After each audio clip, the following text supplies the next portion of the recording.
Okay, we're going to go ahead and review direct variation for your quiz tomorrow. Two formulas that you need to make sure you remember are y equals kx and k equals y over x.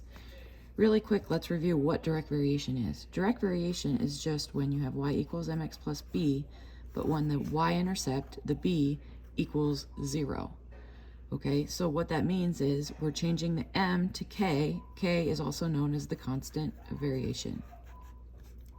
When you have a y-intercept of 0, that means your graph is always going to go through the origin, or 0, 0. So it would look something like this, something like this. Okay, your y-intercept is always 0. So when you're given a problem that looks like this, and it asks you, is this direct variation? Well, you're going to look and see if the y-intercept is 0, and this one, in fact, is. So yes, this is direct variation. And what is the constant? It's just the slope, so 3. If you have something that looks like this, and it asks, is this direct variation? First, we have to solve for y, so we're going to subtract 3x. So I have negative y equals 1 minus 3x, divided by negative 1. So I have y equals negative 1 plus 3x. Switch it around so it's in slope-intercept form. Since we have a y-intercept of negative 1, this is not direct variation. Now let's go ahead and look at a table of values. If this is a table of values here, and I have y and x, how do I know if it says, is this direct variation? The way we're going to find that is find the constant, k. So we're going to put y over x, so 16 over 4, which is 4, 24 over 6, which is also 4, 36 over 9, which is also 4, and then 48 over 12, which is also 4. Is this direct variation? Yes, it is direct variation. What is the constant? 4. And what is the equation in direct variation form? Y equals 4x. Just taking that 4 and plugging it in. Let's look at this graph, or this chart over here. Y over x, 5 over 15, which is 1/3. 6 over 18, 1/3. 10 over 30, 1/3. 12 over 36, 1/3. Is this direct variation? Yes. What is the constant? 1/3. The equation, y equals 1/3 x. So now we know how to find direct variation. Anytime, let's just do an example where it doesn't work. I'll write an example where it doesn't work. Let's go down here. If x and y look like this, if I have 1, 2, 3, 4, and I have 6, 10, 15, 20. This is 1/6, this is 2/10, which is 1/5. Automatically, I know that no, it is not direct variation.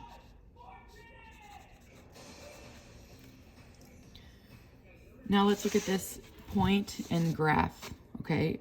It says, the directions will say, write the direct variation equation, given the point, and then graph it.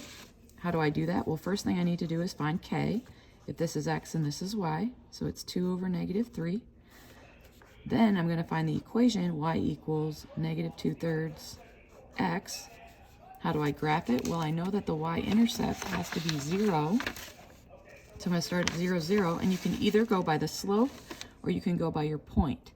So if I graph negative 3, 2, it's 1, 2, 3, 1, 2, and then connect the points.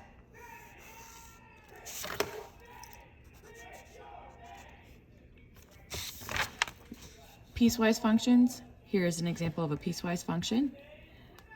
When you're given a piecewise function, remember, depending on what the domain is what you're going to use, which function you're going to use. In this case, when x is greater than negative 1, I'm using 3x plus 2. When x is less than or equal to negative 1, I'm going to be using negative 1/2 x minus 1.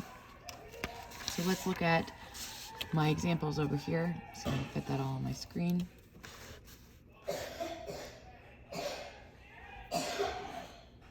So I have f of 4. Where does 4 fit? 4 is greater than -1, or 4 is less than or equal to -1. Well, 4 is greater than -1, so I'm going to use this function here. So I'm going to plug it in. So I have 3 times 4 plus 2, which is 12 plus 2. So I have 14. My ordered pair is 4, 14. There's my x, there's my y. -4, where does -4 fit? Well, -4 is not greater than -1, and -4 is less than -1. So we're going to use this function. So I'm going to plug in -4 to this function. So I have -1/2 times -4 minus 1. Half of 4 is 2. Negative times a negative is a positive. So I have 2 minus 1, which is 1. My ordered pair would be -4, 1. Now, f of -1, I have to go up here and look, where does it fit? F of -1 is equal to -1, so we're going to use the bottom one again. So I have -1/2 times -1 minus 1, since this is what this function is.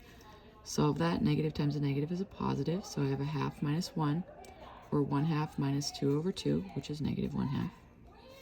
My ordered pair is -1, -1/2.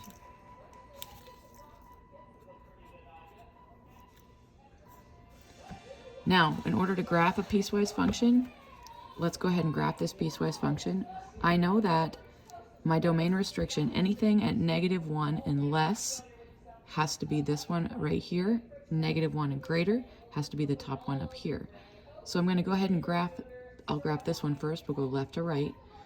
And this is equal to, so I know I have a solid dot. How do I know how to graph this? Well, first thing I need to do is I need to find the slope and the y-intercept of that equation. So I have -1/2 x minus 1. What is the slope? It's -1/2. The y-intercept is -1. So I'm going to start at 0, -1, and I know I'm going to go negative slope, down 1 over 2, or up 1 back 2. However, when I go to draw my line, I'm only going to draw that line where I start at -1. So right here, where x equals -1. And I know that it's going to be for less than -1, so I'm going this way. That's where my x values are less than -1. Now, do I have a solid dot? Yes. So I need to make a solid dot right there. Now, you can leave those points or you can erase them. That would just help us make that graph. The second equation, 3x plus 2,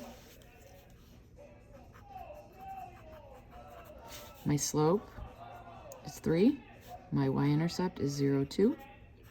So I'm going to start at 0, 2, and I'm going to go up 3 over 1, up 3 over 1, or down 3, back 1. And I know I'm going to start right here. So I'm going to open dot, since it's just greater than, not equal to, and I'm going to connect those points only to the right of the dot. I can do that.